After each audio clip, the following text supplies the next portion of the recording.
Sir దేశంలో పౌరసత్వం సంబంధించిన విషయం మళ్ళీ తెరపై కూడా వచ్చింది. లేటెస్ట్‌గా అయితే మాత్రం సుప్రీంకోర్టు మాట్లాడుతూ ఈసీకి పౌరసత్వం విషయంలో ఎలాంటి అర్హత లేదు, తీసేయాలా ఉంచాలనే దానిపైన కేవలం ఓట్లను తొలగింపో లేకపోతే ఓట్లను చేర్చడమే తప్ప ఈ పౌరసత్వం విషయంలో మాత్రం ఇన్వాల్వ్ అయ్యే అధికారం లేదని కూడా చెప్పింది. మీరు గతంలో కూడా పౌరసత్వం గురించి మాట్లాడారు. నిజంగా జరుగుతున్న పరిణామాలను ఎట్లా చూస్తారు? నిజంగా ఈ ఇండియన్ సిటిజన్‌షిప్ కావాలంటే ఏం చేయాలి? ప్రభుత్వం విధానాలు ఎట్లున్నాయి? సో ఇప్పుడు ఇక్కడ క్లియర్ అండి. మనకి సిటిజన్ బై బర్త్ వస్తుంది. దట్ సిటిజన్ యాక్ట్ 1955లో. ఓకే, కానీ రాజ్యాంగం కూడా అదే చెప్తుంది. ఆర్టికల్ 5 to 11, ఆర్టికల్ 5 నుంచి 11 దాకా పౌరసత్వం గురించే మాట్లాడుతుంది. ఓకే ఓకే, సో ఒకటి బై బర్త్, లేకుంటే పార్టీషన్ అప్పుడు అక్కడి నుంచి ఇక్కడికి వచ్చిన వాళ్ళు. సో అదొకటి.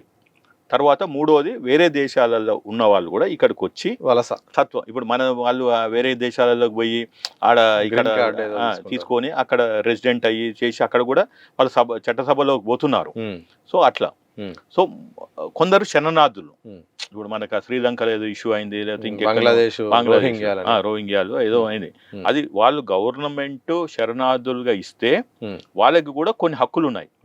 As long as they are in the country, they are also article 14 ప్రకారము, ఆర్టికల్ 19 ప్రకారం, ఆర్టికల్ 21 ప్రకారం. అంటే ఆర్టికల్ 14 అంటే ఈక్వాలిటీ, 19 ఏంది అంటే అది ఓన్లీ సిటిజన్స్కే ఉంటుంది. అది ఫ్రీడమ్ ఆఫ్ స్పీచ్. అంటే నేను పౌరుణ్ణి, నా ప్రభుత్వాన్ని నేను విమర్శించటం, లేదా నా పక్క పౌరుణ్ణి అంటే మా ఫ్యామిలీ కాబట్టి ఫ్యామిలీలో మంచి చెడు చెప్తాను. I can criticise my family. పక్కోడు చెప్పాడు కదా, పక్క ఫ్యామిలీ మెంబర్ చెప్పాడు, ఎంత రిలేటివ్ అని చెప్పాడు, ఫ్రెండ్ అని చెప్పాడు. సో అట్లా దేశంలో article 19, so article 21 to do business anywhere in the country. ఇప్పుడు వేరే వాడు వచ్చి మన దేశంలో చేయాలంటే దానికి చాలా ఉన్నాయి. వేరే ఫారిన్ కంపెనీ పెట్టాలన్నా, ఫారిన్ వాడు వచ్చి చేయాలన్నా దానికి వేరే ఉన్నాయి. అది ఫెమా చట్టాలు ఉన్నాయి, ఆర్బీఐ గైడ్ లైన్స్ తీసుకోవాలి. ఇప్పుడు నేను భూమి ఎక్కడైనా కొనవచ్చు, వేరే ఫారిన్ వాడు కొనలేడు. He cannot buy agriculture lands, ఇది మన ఇవి ఫామ్ హౌసెస్ ఇవి కొనలేడు. సో అట్లా కాబట్టి పౌరునికి ఉండే హక్కులు వేరు, నాన్ పౌరులకు ఉండే హక్కులు వేరు. కానీ over a period of time ఈ దేశంలో వ్యాపారం చేసుకుంటునో ఉద్యోగం చేసుకుంటునో ఉండి వాడు కూడా సిటిజన్షిప్ అవుతాడు. అంటే అదే చెప్తుంది పాస్పోర్ట్ యాక్ట్ కూడా. మీరు సెక్షన్ 20 కింద పాస్పోర్ట్ ఇవ్వచ్చు అంటుంది. నాన్ సిటిజన్స్ కూడా సెక్షన్స్ కిందనేమో ఓన్లీ ఇండియన్స్కే ఇవ్వచ్చు. సెక్షన్ 6 కింద you have to give only to Indians citizens. Section 20 కింద you can go to non citizens also. So అది పాస్పోర్ట్ యాక్ట్. ఇప్పుడు ఈసీ ఏం వచ్చింది అంటే, ఈ ఎస్ఐఆర్ చేస్తుంది కదా, స్పెషల్ ఇంటెన్సివ్ రివిజన్లో, వాడు డిసైడ్ చేస్తా అంటున్నాడు. ఈ బూత్ లెవెల్ ఆఫీసర్స్ ఎవరైతే ఉన్నారో వాళ్ళకి ట్రైనింగ్ లేదు అసలు, వాళ్ళకి చట్టం అంటే తెలియదు, రాజ్యాంగం అంటే తెలియదు. వాళ్ళంతా ఎవరు అంటే వాళ్ళంటూ ఆ గ్రామంలో ఉన్నోళ్ళు, పక్క గ్రామం వాళ్ళు, సమ్ అంగన్వాడీ వర్కర్లో, సమ్ ఏదో విద్యా వాలంటీర్లో, లేకుంటే ఇప్పుడు హైదరాబాద్ అయితే ఏదో ఉన్నారు మున్సిపల్ జిహెచ్ఎంసీలు ఉన్న వాళ్ళు, ఏదో ఒక ఎంప్లాయీస్ తాత్కాలికంగా వాళ్ళని ఈ నెల రోజులకు పంపించారు. ఇప్పుడు పలానా శ్రీనివాస్ రెడ్డి ఇంటికి పోండి, ఆడ ఏంది చూడండి అని చెప్పారు. అదో చేతిలో ఫామ్ ఇచ్చారు.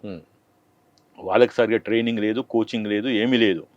సో ఇప్పుడు వాళ్ళతో పాటు ఈ బిఎల్ఏస్ ఉన్నారు, అంటే ఈ పొలిటికల్ పార్టీ అపాయింట్ చేసుకున్న బూత్ లెవెల్ ఏజెంట్స్. అందులో మాక్సిమం అన్ని పార్టీస్కి లేరు, ఎందుకంటే ఎవడు అధికారం ఉండాలి. ఇప్పుడు ఆడు ఉట్టిగా తిరగాలి కదా, వానికి ఖర్చు కూడుకున్న పని.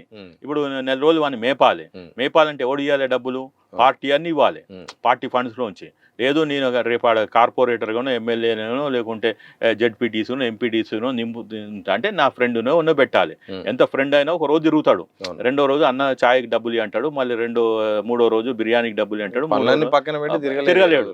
ఈ లోపల వాడు ఏమంటాడు, ఇంట్లో ఒక నెల రోజులు నెంబర్ తిరిగినా నాకు ₹1,00,000 అప్పి అంటాడు. అప్పిచ్చి వాడు ఇయ్యడు, వీడు తీసుకోడు, అయిపోయింది ఇంకా.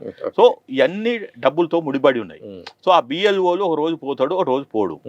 బిఎల్ఏస్ ఏజెంట్స్ ఉన్నా వీడు రానప్పుడు బీజేపీ వాళ్ళు మాత్రం స్ట్రాంగ్ ఉన్నది దీంట్లో, వెళ్ళట్లేదు. ఇప్పుడు కాస్తో కూస్తో వెళ్తే ఎవరు అధికారంలో ఉంటే వాళ్ళు వెళ్తున్నారు. బిఎల్ ఏజెంట్స్ కూడా ఓకే. ఇక్కడ కాంగ్రెస్ అధికారం ఉంది, కాంగ్రెస్ వాళ్ళు వెళ్తున్నారు.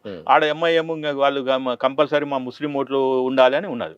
బీజేపీ వాళ్ళు కూడా అంతే, ఇంకా రేపు మీ అధికారం రాబోతున్నాం, సరే మనకు కేంద్రం నుంచి నిధులు వస్తున్నాయి, లేకపోతే ఇక్కడ మేము 8 మంది ఎమ్మెల్యేలు ఉన్నాం, 8 మంది ఎంపీలు ఉన్నాం, ఒకటి రాజ్యసభ ఉన్నాం, సరే మంచి చెడు అని చెప్పి జనాలు కూడా తిరుగుతున్నారు. ఇప్పుడు నాకు కూడా 2 రోజులు తిరుగు శ్రీనివాస్ రెడ్డి అంటే తిరుగుతాను, 4 రోజులు తిరుగు అంటే తిరుగుతాను. నేను రేపు గెలిస్తే నేను ఏ రాష్ట్రానికి గవర్నర్గా పంపిస్తాం అంటే తిరుగుతాను, తప్పలేదు కదా. ఇప్పుడు ఖాళీగా కూర్చునే బదులు, లేకుంటే నా 4 రోజులు జాబ్ రిజైన్ చేసి అప్పుడు ఉద్యమాలు, తెలంగాణ ఉద్యమాలు అన్నీ తిరిగినాం కదా. తిరిగిన వాళ్ళు అంతా ఎమ్మెల్యే అయినరు, ఎవరెవరో మినిస్టర్లు అయినరు అట్లా. So if you sacrifice you will get a position in political parties.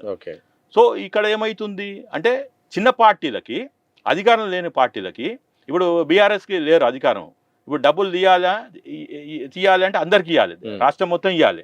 అయితే 30-40 వేల మంది ఏజెంట్స్ ఉంటారు, బూత్ లెవెల్ ఏజెంట్స్. ఇప్పుడు అందరికి ఎవడు ఇవ్వాలి? మళ్ళీ వర్కింగ్ ప్రెసిడెంట్ ఇవ్వాలన్నా అంటే ఒక రోజు ఖజానా ఖాళీ అయిపోతుంది. మళ్ళీ రేపు ఎవడు ఎలక్ట్రల్ బాండ్స్ ఇవ్వరు కదా. అంటే ఎవరికి అధికారం ఉంటే వాడికి బిఎల్ఓస్ అంటే బూత్ లెవెల్ ఆఫీసర్స్, బిఎల్ఏస్ ఉన్నారు. వాళ్ళు చూసుకొని ఇలా శ్రీనివాస్ రెడ్డి మన ఇద్దరికి ఓటేయడు, ఆడేదో కమ్యూనిస్ట్ కోటేస్తాడు, లేకపోతే రీజనల్ పార్టీ కోటేస్తాడు అంటే వాళ్ళు తీసేస్తున్నారు. Okay, very simple. అంటే యాక్చువల్గా ఎస్ఐఆర్ ఎవడు మనోడో ఎవడు కాదు అనే లాగా అయిపోయింది పరిస్థితి. ఇప్పుడు వాళ్ళు డిసైడ్ చేసేస్తున్నారు, అరే నేనే శ్రీనివాస్ రెడ్డి, నువ్వు కాదండి అంటాడు. ఇప్పుడు ఈ ఫోటో చూపిస్తే ఇది నువ్వు లేవు కదా, ఆ రోజు స్పెక్స్ తోటి దిగలేదు, స్పెక్స్ తోటి దిగినావు, ఏది ఇది వాడికి. ఇప్పుడు రాజు అనుకుంటే దెబ్బలకు కొదవ కాదన్నట్టు, గట్టిగా మాట్లాడితే ఇంకా నేను వెళ్ళిపోతున్నా సార్, ఇంకా మీరు ఏమైనా ఉంటే చూసుకోండి, మీరు సరే అంటాడు. మనం సాటిస్ఫై చేయడానికి సరే సార్ నేను యాడ్ చేస్తా అంటాడు. ఆడు తీరా చూస్తే డ్రాఫ్ట్ రోల్లో మన పేరు ఉండదు. As simple as it. Okay. So ఇది వెస్ట్ బెంగాల్లో జరిగింది, తమిళనాడులో జరిగింది, బీహార్లో జరిగింది, అట్లా జరిగినాయి. ఇప్పుడు కేరళలో మరి కాంగ్రెస్ గెలిచింది కదా అంటారు. Okay. Kerala is mixed population, 30% Christians, 30% Muslims, 30% Hindus ఉన్నారు. అది ఒక కాస్మోపాలిటన్ ఉన్నది, అది వేరే అక్కడ. రెండోది అక్కడ బీజేపీ అంత స్ట్రాంగ్ గా లేదు. ఇప్పుడు వెస్ట్ బెంగాల్లో వేరు, ఆడ కాంగ్రెస్ లేదు, ఇక fight is only between 2 parties.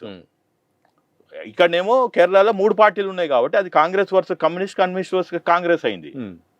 So ఇప్పుడు మన తెలంగాణలో కూడా అదే, ఇప్పుడు బీఆర్ఎస్ వర్సెస్ కాంగ్రెస్ బదులు కాంగ్రెస్ వర్సెస్ బీజేపీకి తీసుకురావాలంటే బీఆర్ఎస్ ఓట్లన్నీ తీసేయాలి.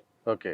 ఎంఐఎం ఓట్లన్నీ తీసేస్తే అప్పుడు బీజేపీ వర్సెస్ కాంగ్రెస్ అవుతుంది, మోడీ వర్సెస్ రాహుల్ అవుతుంది, ఇక బీజేపీ గెలుస్తుంది.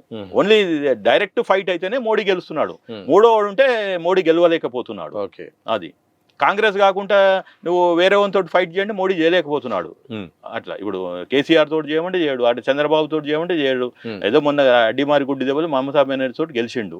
అట్లా. సార్ ఓటు విషయంలో నిజంగా సంక్షేమ పథకాలు తీసేస్తాము, ఓటు లేకపోతే ఇక మీరు పౌరులే కాదు ప్రభుత్వ సంక్షేమ పథకాలు అలాగే ప్రయోజనాలు కూడా పొందే అవకాశం లేదని ఒక ప్రచారం జరుగుతుంది. నిజంగా ఇది ఇట్లా అవుతుందా?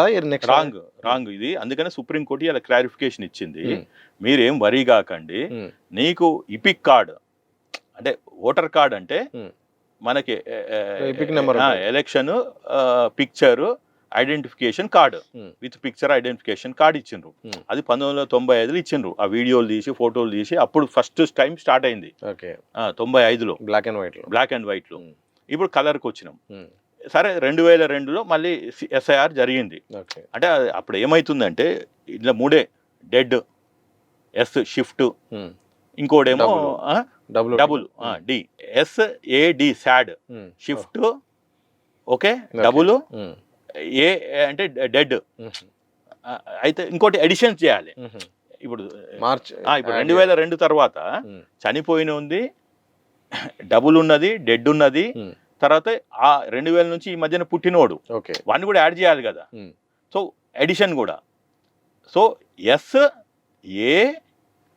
ఎడిషన్, షిఫ్ట్, డెడ్, డిలీట్, మన ఇది కూడా డబుల్ ఓటు. సో ఇది కాన్సెప్ట్. వాడికి సింపుల్ ఏంది అంటే నీకు 2002లో ఆల్రెడీ ఉంది అంటేనేమో నీకు తక్కువనే వెళ్ళిపోతుంది. ఇప్పుడు ఏఐలో వాళ్ళు చేస్తున్నారు. ఇప్పుడు శ్రీనివాస్ రెడ్డికి మీకు ఓటు ఉంది 2002లో ఉంది అంటే యు ఆర్ సేఫ్, 99% సేఫ్. కానీ 2002లో మీ దగ్గర కార్డు లేదు, నా దగ్గర లేదు. అప్పుడు యాక్చువల్గా ఏం చేయాలి, ఉంది అని ప్రూవ్ చేయడానికి నా దగ్గర ఏం లేదు కాబట్టి మళ్ళీ నేను కొత్తగా ఎన్రోల్ చేసుకోవాలి. అంటే అప్పుడు లేదు అని చెప్పడానికి. లేకుంటే నాకు గుర్తు లేదు అంటే అప్పుడు నువ్వేం చేయాలి, మీ తండ్రి పేరు నియరెస్ట్ రిలేటివ్ పేరు చెప్పాలి. ఇప్పుడు నేను ఆల్రెడీ రోల్స్లో ఉన్నా. 2014లో ఓటేసిన, 19లో ఓటేసిన, 24లో ఓటేసిన. కానీ నాకు 2002లో గుర్తు లేదు, నేను ట్రేస్ చేస్తూ దొరుకుతలే. అప్పుడు నువ్వేం చేయాలంటే మా ఫాదర్ పేరు, మా రిలేటివ్ పేరు చెప్పాలి, అంటే తాత పేరు ఇంకెవరు. అందులో వాళ్ళు ఫైండ్ అవుట్ చేస్తారు ఆయనకు ఓటు ఉందా అని. ఇప్పుడు ఆయన చనిపోయిండు ఏదైనా అంటే మళ్ళీ అప్పుడు నీది స్క్రూటినీకి వస్తుంది. స్క్రూటినీకి వచ్చినప్పుడు ఏది అంటే ఆధార్ అన్నారు. Supreme court side Aadhaar can be one of the 13 documents. ఇప్పుడు ఇక్కడ పంచాయతీతో వచ్చింది ఏంటంటే బిఎల్ఓస్ అండ్ బిఎల్ఏస్. ఇప్పుడు నేను శ్రీనివాస్ రెడ్డి ఓకే సార్ మనోడు ఏ పార్టీకి ఓటేస్తాడో తెలియదు, కానీ మొత్తానికి ఇప్పుడు ఈ బిఎల్ఏ అనుకుంటాడు నాకేస్తాడు కాంగ్రెస్కి, ఆయన అప్పుడప్పుడు ఇంటర్వ్యూలో కాంగ్రెస్ని పొగుడుతాడు అనుకుంటాడు. బీజేపీ వాడు అనుకుంటాడు అప్పుడప్పుడు మోడీ గారిని పొగుడుతాడు, అప్పుడప్పుడు మోడీ గారిని విమర్శిస్తాడు. సర్లే రేపు ఆ కులపోని పెట్టేస్తే రెడ్డి గారి కులపోని పెడితే ఓటేస్తాడేమో, ఇప్పుడు ఎలాగో ఆయన సికింద్రాబాద్లో ఉంటాడు, కిషన్ రెడ్డి గారు రెడ్డియే కదా, రేపు ఆయన పెడితే వేస్తాడేమో ఆయన మైండ్లో ఉంటుంది. ఇవన్నీ బ్యాక్ ఎండ్ పనిచేస్తుంటాయి ఈ ఏజెంట్స్కి. అట్లా ఓటు తీసేయలేరు. కానీ మైనార్టీస్ దగ్గరికి వచ్చే వారికే డెఫినెట్గా వాడు ఓటు వేయడు మనకి బీజేపీ దృష్టిలో, బీఆర్ఎస్ దృష్టిలోనే, కాంగ్రెస్ దృష్టిలో. ఎందుకంటే సికింద్రాబాద్ ఉన్న వాళ్ళు నలుగురు బీసీనో రెడ్డినో వెలమనో ఎవరినో పెట్టేస్తున్నారు. ఈడ ఎవరినో మళ్ళీ మైనార్టీ వాడిని పెడితే వానికి ఓటేస్తాడు. ఆ ఓటు ఎవరికి పడదు, అనవసరంగా ఓటు అది చీలుతుంది. సో ఈయన్ని తీసేస్తేనే బెస్ట్ అని. ఇప్పుడు అన్వాంటెడ్ కదా, ఇప్పుడు మనం పేక ముక్కలు 13 ముక్కల్లో ఒకసారి కలవదు, రెండోసారి కలవదు, డ్రాప్ చేసేస్తాం. సో ఇప్పుడు అది జరుగుతుంది. ఈ బిఎల్ఓలు అందరూ మీటింగ్ పెట్టుకొని స్వేచ్ఛతో మన సంబంధం లేదు, ఓటు హక్కు లేదు, రాజ్యాంగం, స్వేచ్ఛ, నీ హక్కులు, పౌర హక్కులు, రాజ్యాంగ హక్కులు ఏది సంబంధం లేదు.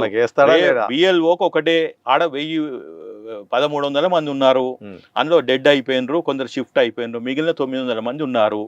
ఇంట్లో వైసాబ్ నీకు 300 ఓట్లు పడతాయి కదా, ఈ ఫలానా శ్రీనివాస్ రెడ్డి వీళ్ళు అంతా మీకు వేస్తారు కదా, వీళ్ళు మాకు వేస్తారు కదా, ఈ నా కొడుకులు ఎవరికి ఓటేరు కదా, ఎంపిక చేసుకుంటూ అంతే. పిక్ అండ్ చూస్ అంటారు దీన్ని, పిక్ అండ్ చూస్ సెలెక్షన్ ఈ బిఎల్ఓలు చేస్తున్నారు. నాలాంటి వాడు అరే బాబు ఈ పైనుంచి ఏం చెప్తున్నారు, ఇప్పుడు నీకు ఓటర్ కార్డు ఉంటేనే అన్ని అర్హతలు ఉన్నాయి ఇంక్లూడింగ్ సిటిజన్షిప్ అని పైనుంచి చెప్తున్నారు. అంటే ఇప్పుడు వీళ్ళు ఏం చేయాలి, వీళ్ళకి డబ్బులు ఇచ్చేయో ఏదో చేసి చేయాలి, ఓటర్ లిస్ట్లోకి రావాలి. కానీ యాక్చువల్గా ఏంది, ఓటర్ లిస్ట్లో నా పేరు అవసరం లేదు, నేను పౌరుణ్ణే, నాకు అన్ని అర్హతలు వస్తాయంటే ఈ బిఎల్ఓలను బీఆర్ఓలు ఇంట్లోకి గేటెడ్ కమ్యూనిటీలోకి రానియరు. ఎడ్యుకేటెడ్ పీపుల్ మీరు చూస్తే హైదరాబాద్ మొత్తం దేశంలో 90% 80% జరుగుతాయి గ్రామీణ ప్రాంతాలలో. హైదరాబాద్లో చదువుకున్న దగ్గర 30% 40% కూడా జరుగుతలేదు.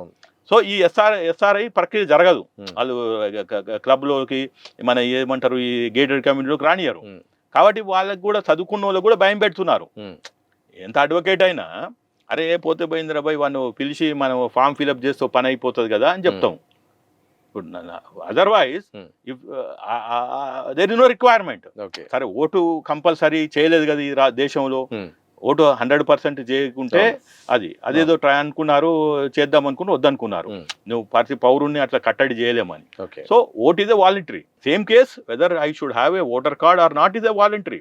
ఇప్పుడు ఆధార్ కార్డు కూడా అదే అన్నారు, ఆధార్ కార్డు కూడా వాలంటరీగానే తీసుకోండి, అదేం కంపల్సరీ ప్రతి పుట్టినట్టు death birth and death certificate compulsory registration కాదు. లేదు కంపల్సరీ చదువుకోవాలి, 14 సంవత్సరాల తర్వాత రైట్ టు ఎడ్యుకేషన్ యాక్ట్ తీసుకురాలేదు. లేదా ప్రతి పౌరునికి ఉద్యోగం ఇవ్వాలి అప్ టు 14 years, లేకపోతే కంపల్సరీ ఇదేదో ఉంది కదా ఇప్పుడు మనీగాను రామానో విజి రామో ఏదో పెట్టారు కదా చట్టము, ఆ టైపులో కంపల్సరీ ఏం లేదు స్టాట్యూటరీగా. కాబట్టి ఇక్కడ it is option whether to I can should enroll or not to enroll as a voter. కానీ ఈ కన్ఫ్యూజన్ అంతా ఏం క్రియేట్ చేసింది అంటే ఈ ప్రభుత్వం క్రియేట్ చేసింది.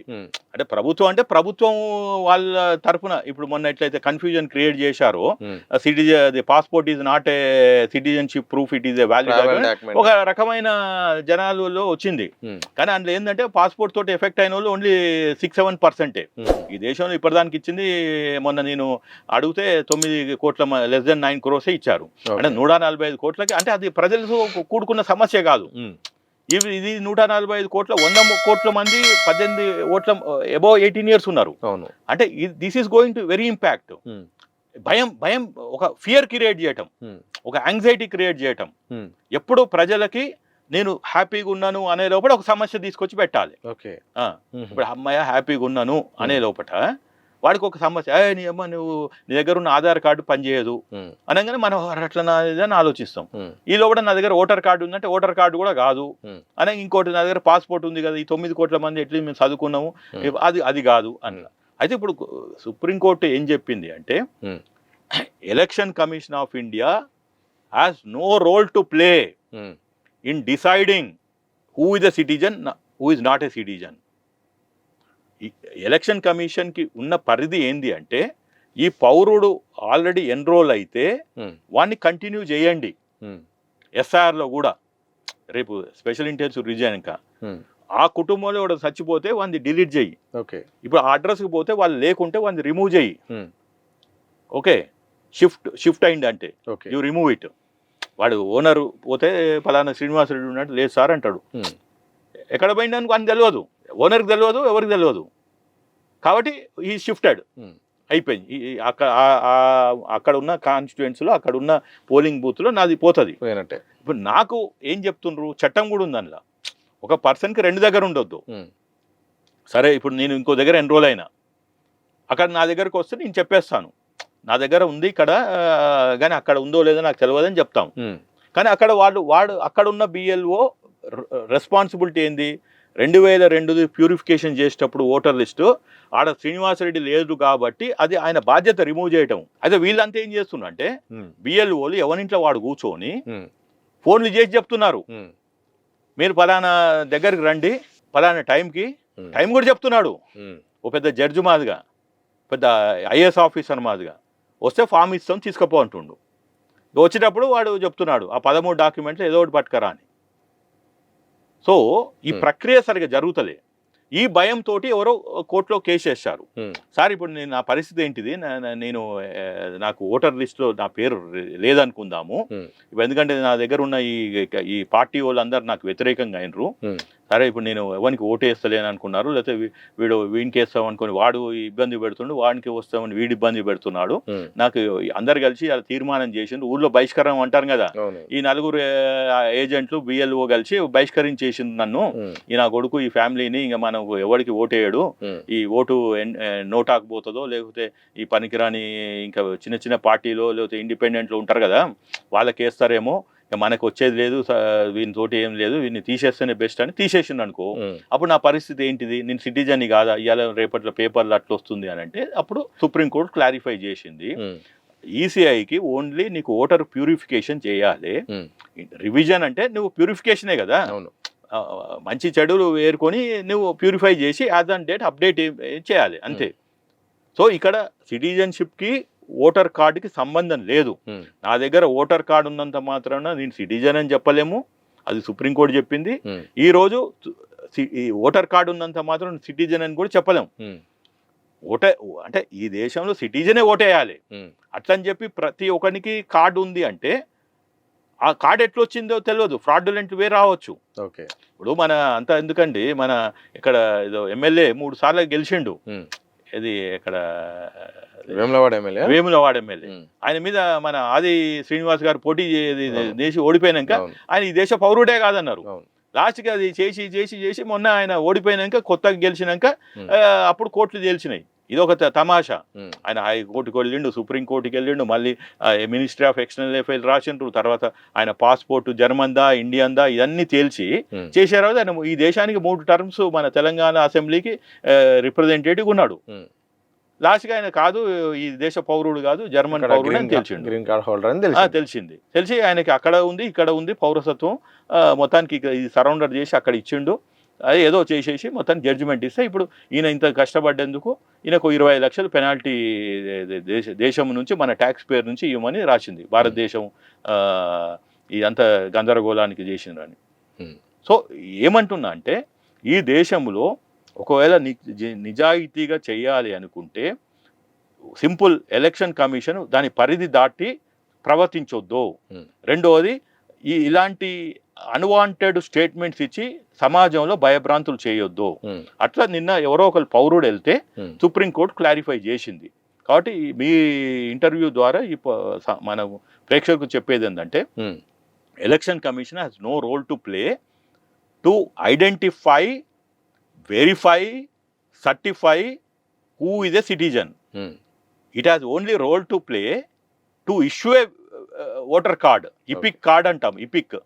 IPIC నెంబరు IPIC కార్డ్ ఇస్తుంది అంతే. అది పౌరునికి ఇవ్వాలి. Only it has to be given to the citizen. But వీళ్ళు అనేది ఏంటంటే చాలా మంది నాన్ సిటిజన్కి వచ్చినాయి ఆ గుస్బేటీస్కి అన్నారు. దాన్ని ఏర్పారేయాలి. ఇప్పుడు నీకు 100 కాయల్లో 2-3 పుచ్చులు ఉన్నాయని చెప్పి నువ్వు 100 కాయల్ని బయటపడేవు కదా, ఆ పుచ్చుని ఏరేయాలి. ఇవాళ మోడీ గారి ప్రభుత్వం చేయవలసింది ఏంటంటే ఆ గుస్బేటీస్ 145 కోట్లలో వీళ్ళు చెప్పే ప్రకారం 1%, 2% ఉంటారు. వాళ్ళని ఏరి పడేస్తే సరిపోతుంది.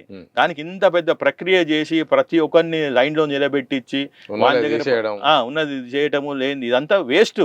ఎందుకంటే ఎవరి సమస్య వానికి ఉన్నాయి. ఓని ఇంట్లో ఒకనికి ఆరోగ్యం బాగాలేదు, ఒకనికి ఆర్థికంగా బాగాలేదు, ఒకనికి ఉద్యోగం పోయింది, ఒకనికి వ్యాపారం సరిగా నడుస్తలేదు. ఇన్ని సమస్యల్లో ఇది ఒక సమస్య క్రియేట్ చేస్తున్నావు నువ్వు. కాబట్టి ఇది కరెక్ట్ దేశభక్తి అనిపించదు. దేశభక్తి అంటే ప్రతి పౌరుణ్ణి గౌరవించాలి. సరే వచ్చిండ్రు వాళ్ళు ఏదో ఎక్కడనో బార్డర్స్ సరిగ్గా లేవనో వాడు ఏదో వచ్చిండు దూసుకొని వచ్చిండ్రు. అది ట్రంప్ కూడా చెప్తున్నాడు మెక్సికో నుంచి వస్తారు, మాకు కెనడా నుంచి వస్తానని, నేను గోడ కడతా అని చెప్పిండు. మొదటిసారి నన్ను అధ్యక్షుని చేరి నేను గోడ కడతా అన్నాడు. ఆయన గోడ కట్టలే. అట్లా వీళ్ళు కూడా 2014 నుంచి మేము గోడ కడతాం, బార్డర్ చేస్తాం అన్నాడు. ఇది కూడా చేస్తలేరు. దానికి ఏదో మమతా బెనర్జీని బూచిగా చూపించారు. ఇప్పుడు గోడ కడతారా వీళ్ళు ఏమవుతుంది, లేదా వీళ్ళనే బండకేసి కొడతారా, ఈ గోడ అవతల పడేస్తారా తెలియదు. లేదంటే ఇప్పుడు జనాలు ఏమంటారు కొన్ని రోజులైనాక, అరే బాబు మీ అందరం భారతీయులమో గుస్బేటీలమో వదిలేయి, నువ్వు కాదు అంటే నువ్వు మోడీ అమిత్ షా మీరిద్దరు కలిసి వేరే దేశానికి పోండి అంటారు. ప్రతి దేశంలో ఆయనకు ఒక పెద్ద సన్మానం చేస్తున్నారు కదా. ఏదో దేశంలో బతుకుంటారు భయ్, ఇంకా సరే ఈ దేశం అంతా గుస్బేటీలదే, ఇంకా మీరు దీన్ని ఇప్పుడు ఏం చేస్తాం. ఇప్పుడు 2 ఎలకలు ఉన్నాయని చెప్పి ఊరంతా ఇల్లును తగలబెట్టలేం కదా, ఎలకలతో కాపురం చేయాలి. ఇప్పుడు మీరిద్దరు ఇంత 140 మందితోటి చేయలేకపోతున్నారు, 140 కోట్లతోటి మీరు సాహసం చేయలేకపోతున్నారు. అంటే గుస్బేటీస్ ఉండొచ్చు, మంచోళ్ళు ఉండొచ్చు, చెడ్డోళ్ళు ఉండొచ్చు. మీరిద్దరు మంచోళ్ళు అయితే ఎక్కడికి వెళ్ళిపోండి, ఇంకా తట్టబుట్ట చదువుకోండి. ఇంకా అదే చెప్తారు రేపు. ఇప్పుడు నీ ఇద్దరి కోసం నువ్వేమో 145 కోట్లు, అది ఎవరు చెప్పలే, ఎవడు గుస్బేటీ అనేది నువ్వు హోమ్ మినిస్టర్ ఈ రోజు తెలుసలేదు. ఇప్పుడు వెస్ట్ బెంగాల్ తెలిసినవా, వెస్ట్ బెంగాల్ తీసేసినావు, 27 లక్షల మందిని 6 నెలల నుంచి చెప్తున్నావు వాళ్ళకి ఓటు హక్కు లేదని. అంటే వాళ్ళు ఇండియన్స్ కాదా? నేను ఒకటే ప్రశ్న అడుగుతున్నావు, are they not Indians are not? Indians కాదంటే వాళ్ళందరినీ ఇప్పుడు మన ట్రంప్ యుద్ధ విమానాలు ఎక్కించి కాళ్ళకి చేతులకి చైన్ వేసి పంపించాడు కదా, నువ్వు అట్లా ఎందుకు చేయలేకపోతున్నావు? అంటే మీ దగ్గర నాయకత్వ లక్షణాలు లేవు, మీ దగ్గర సమర్థత లేదు, మీ దగ్గర బ్రెయిన్స్ లేవు. ఏంటంటే మీరు అన్ని అధికారాలని ఈడీని, సిబిఐని, ఇన్కమ్ ట్యాక్స్ని మీ పౌరుల మీద, అంటే ఎట్లయితే తండ్రి తిరిగి పిల్లల మీద ఆయన రోజు వచ్చి మన రేవంత్ రెడ్డి గారు అన్నట్టు బెల్ట్ తోటి కొట్టాలి వీళ్ళని అన్నట్టు ఆలోచనలు వీళ్ళకి ఉన్నాయి. రేవంత్ రెడ్డి గారు అట్లీస్ట్ చెప్పిండు వీళ్ళని బెల్ట్ తోటి కొట్టాలని. వీళ్ళు బెల్ట్ తోటి కొట్టాలని చెప్పకుండానే కొడుతున్నారు. రోజు ఒక కార్డు తోటి చెప్పి కొట్టట్లేదు, వీళ్ళేమో అట్లా. ఇప్పుడు మురిగే కుక్క కరవదు, కరిసే కుక్క మొరగదు. ఈ రెండు అట్లనే ఉన్నాయి, దొందే. అన్ఫార్చునేట్లీ ఈ తెలంగాణ రాష్ట్రంలో దొందే. ఆయననేమో he will bark but he will not act. Whereas కేంద్ర ప్రభుత్వం it will not bark but it will act. As simple as it. ఇంట్లో బలైది ఏంటంటే భారతీయులమైన మనం బలవుతున్నాం, వేరేవాడు హ్యాపీగా ఉన్నాడు. ఇప్పుడు అదే బంగ్లాదేశం దగ్గర పోతే నువ్వు షేక్ హ్యాండ్ ఇచ్చి వస్తావు. అదే బంగ్లాదేశ్లో తరిమి కొట్టిన ప్రధానమంత్రికి షేక్ హసీనాకి ఆమెకు ఆతిథ్యం ఇస్తుంది. ఆమె ఇప్పుడు అంటుంది నేను ఇంకా ఇక్కడ బోర్ కొట్టింది, నేను మళ్ళీ బంగ్లాదేశ్కి పోయి ఆడ బిర్యానీ తింటాను డిసెంబర్లో అని నీకు డెడ్ లైన్ ఇస్తుంది ఈ ప్రభుత్వానికి. ఆమె వెళ్ళిపోతా ఉంటుంది అట్లా. అప్పటిదాకా మనం ఏమనట్లేదు.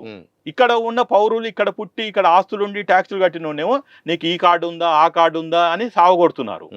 సో ఎన్నడో రోజు తిరగబడతారు. ఇప్పుడు నిజాం ప్రభువునే కూల్చేసినాం, తెలంగాణ గడ్డ అట్లే, వేరే కూడా అంతే. ఇప్పుడు రాణి రుద్రమదేవి కూడా ఒక మహిళ అయినా పోరాడింది. ఈ చాకలి ఐలమ్మ అట్లా లాంటి వాళ్ళు రేపు మోడీ మీద కూడా అట్లా పోరాటం వస్తుంది. నువ్వు రోజు ప్రజలను హింసిస్తే అది హిందూ రాజు అయినా ముస్లిం రాజు అయినా ఎలక్షన్లో ఎన్నుకోబడిన రాజు అయినా మూర్ఖుని మాదిరిగా బిహేవ్ చేసి ప్రజల మీదనే అతను పెత్తనము అధికారం చూపిస్తే ప్రజలు తిరగబడతారు. ఇప్పుడు కాంగ్రెస్ ని బండకేసి 10 సంవత్సరాలు ఆడ 15 సంవత్సరాలు కొట్టిండ్రు ఢిల్లీలో, ఇక్కడ 10 సంవత్సరాలు కొట్టిండ్రు. రేపు మీకు అట్లనే అవుతుంది. బీజేపీకి ఎవరు శాశ్వతం కాదు. శాశ్వతం ఎప్పుడైతారు? ప్రజల్లో గుండెలు. ఇప్పుడు వైఎస్ఆర్ ఉన్నాడు, ఆయన ఏ పార్టీకి సంబంధం లేకున్నా ఇవాళ తెలంగాణ రాష్ట్రంలో ఆయన పార్టీ పోయింది, ఇవాళ రేవంత్ పార్టీ వచ్చింది. ఉమ్మడి రాష్ట్ర ముఖ్యమంత్రి అయినప్పటికీ ఎన్టీ రామారావు తోటి ఎంత గౌరవం ఇచ్చినో ఈ రోజు అట్లే ఇస్తున్నారు. ఇవాళ ఎవరైనా తప్పు మాట్లాడమండి ఎన్టీఆర్ గురించి, ఒక కమ్మ అతను, ఈవెన్ కాపులు, రెడ్లు, బీసీలు అందరూ గౌరవిస్తారు. అలాంటి నాయకుడు మోడీ కావాలని కోరుకుంటున్నా. కానీ నేను ఓన్లీ నార్త్ ఇండియన్స్కి అవుతాను, ఓన్లీ యాంటీ హిందూస్కి అవుతాను, యాంటీ ముస్లిమ్స్కి అవుతాను, అది రాంగ్. అది నువ్వు అందరికీ ప్రధానమంత్రివి. ఇప్పుడు క్లాస్ టీచర్ ఉంటుంది, అందరికీ క్లాస్ టీచరే ఆమె. నా కులపోలకే ఉంటాను, నాకు సాయంత్రం వచ్చి ట్యూషన్ అక్కడ చెప్పించి ఆడ ఫీజులు ఇచ్చేటోళ్ళకి ఉంటాను. పొద్దుగాల ఊర్లలో వెనకటి ఉండేది, అది పాలు తెచ్చేటోళ్ళు, వాడు అది గీ తెచ్చేటోడు, వాడు కూరగాయలు తెచ్చేటోడు, వాళ్ళని నేను మంచిగా చూస్తా అంటే ఆ వ్యవస్థ పోయింది.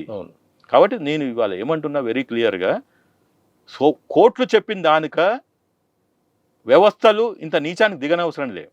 Election commission of India court మొట్టికాయలు వేసిన దానికి విననవసరం లేదు, వాళ్ళే స్టేట్మెంట్ ఇవ్వచ్చు.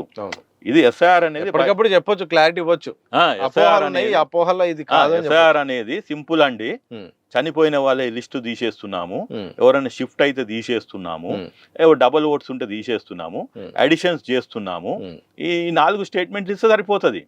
ఎందుకంటే మీకు నాకు ఇదొక 10 నిమిషాల డిస్కషనే, వానికి 365 రోజులు ఇదే పని. ఆడ chief election commission, election commissions కొన్ని 100 మంది 1000 మంది ఎంప్లాయీస్ పని చేస్తుండ్రు. సరే బిఎల్ఓలు బిఆర్ఓలు వీళ్ళంటే కూడా వాళ్ళకి 1 నెల రోజుల పనే. కానీ వాళ్ళు ఒక నాయకత్వంగా ఒక స్టేట్మెంట్ ఉండాలి. ఇప్పుడు ఇదంతా కూడా ఏమైతుంది, మోడీ గారికి అంటగడుతున్నారు. సరే ఆయన మోడీ గారు నువ్వు చెప్పు అని చెప్పడు, అది మనం ఊహించుకుంటున్నాం. కానీ ఆయనకున్న బిజీలో, ఆయనకున్న వయసు రీత్యా ఎన్నో రోగాలు, ఆయనకున్న సమస్యలలో ఇప్పుడు మనిషికి 24 గంటల్లో 8 గంటలు పడుకోవాలి కదా. 8 గంటలు 2-3 గంటలు కాలకృత్యం తీసుకోవాలి కదా. ఆయనకు మేకప్కు గంట పడుతుంది కదా. కాబట్టి ఆయనకున్న 8 గంటల్లో ఆయన సిబిఐ అకౌంట్కి ఫోన్ చేయాలి, ఈడీకి ఎప్పుడు ఫోన్ చేయాలి, ఇన్కమ్ ట్యాక్స్ ఓన్కి ఎప్పుడు ఫోన్ చేయాలి, పలానా శ్రీనివాసుల మీద రైడ్ చేయమని ఎప్పుడు చెప్పడు. కానీ వీళ్ళు అంత లోకి దిగి నేను మోడీ గారి మీద అనగానే నేను వీళ్ళ మీద రైడ్ చేస్తే నాకు మోడీ గారు పథకం ఇస్తారు అని అత్యుత్సాహం మీద చేస్తున్నారు వీళ్ళు. అది కూడా ఉంది ఈడ. నేను చాలా మందికి అడిగిన, అరే బాబు నీకేమైనా ఫోన్ వచ్చిందంటే రాలేదన్నా, మరి మనం మోడీ గారి లిస్టులో పడాలంటే పలానా ఆయన ప్రత్యర్థి, అరే వాడు ప్రత్యర్థి నువ్వెట్లా డిసైడ్ చేస్తావు అంటే మొన్న చెప్పాడు కదా స్టేట్మెంట్లో మొన్న, అది అని మాట్లాడుతుంటారు. అంటే ఈ మధ్యన ఎవరైతే ఉన్నారో వీళ్ళ వల్ల కూడా ఆయన బీజేపీకి మోడీ గారి ఇమేజ్కి నష్టం జరుగుతుంది, వెరీ క్లియర్. లేకుంటే ఇప్పుడు మొన్న ఎవరు చెప్పమన్నాడు స్టేట్మెంట్, ఇది పాస్పోర్ట్ ఇది ఓన్లీ ట్రావెల్ డాక్యుమెంట్ అని, మితిమితి సగం జ్ఞానం ఉన్నోడు ఎవడో చెప్పిండు, వాడిని తీసేసి బండ కొట్టారు. ఎక్కడికో వెళ్ళిపోయింది. ఇప్పుడు ఇవాళ కూడా అంతే. ఎలక్షన్ కమిషనర్ జ్ఞానేష్ కుమార్ అంటే ఆయన కామ్గా ఉండకుండా ఇంకా ఆయనకి ఏంటంటే ఈ దేశానికి రేపు వైస్ ప్రెసిడెంట్నో చేస్తారు అని అనుకుంటున్నాడు. కన్ఫర్మ్ అయినట్టుంది ఏదో ఆయన చేసే విధానాలు. ఇప్పుడు అలాంటి వాళ్ళని చేయడు కూడా మోడీ. ఎందుకంటే మోడీ గారికి తెలుసు ఇప్పుడు వెంకయ్య నాయుడు గారిని ఎందుకు చేయలేదు ఆ పదవిలో. He wanted dummy. ఆయన చదువుకున్న వాళ్ళకి ఇవ్వద్దు, లేదా ప్రజల నుంచి వచ్చిన వాళ్ళకి ఇవ్వద్దు. ఇప్పుడు ఇవాళ రాష్ట్రపతిని ఎవరు పెట్టారు, ఏదో ఆయన కన్నా ఏజ్లో చిన్నామని అమాయకుల్ని ఏదో ఎక్కడ ఓడిపోయి వచ్చినామని పెట్టిండు. ఏం కించపరచట్లేదు, కానీ దట్ ఈజ్ అవర్ ప్రొఫైల్.